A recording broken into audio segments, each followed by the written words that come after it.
Well, NASA astronauts may soon travel to space on Boeing Starliner. Fox News correspondent Phil Keating has an exclusive look at the aircraft.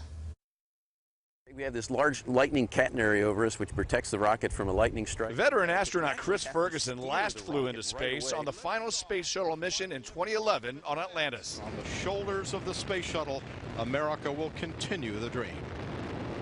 He's now planning on returning to low Earth orbit by the end of the year on board Boeing's crew capsule, the Starliner.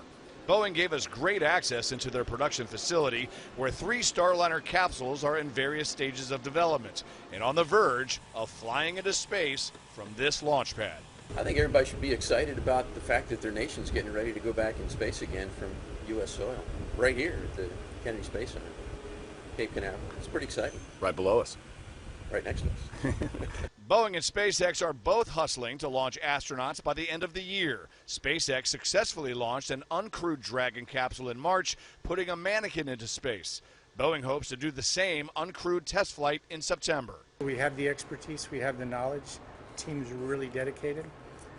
They've driven through all the problems that we've had, and really they're right on the cusp getting this spacecraft ready. For future Boeing astronauts, this literally will be the last place on Earth. This is the crew access arm through which the astronauts will walk into the White Room and climb into the capsule. NASA Administrator Jim Bridenstine said this week at the Paris Air Show that SpaceX's planned July launch of astronauts will definitely slide after that same Crew Dragon that flew in March was blown to bits in April during a massive explosion testing its abort system. U.S. taxpayers have invested $6 billion into SpaceX and Boeing to take over from the Russians, ferrying astronauts up to space.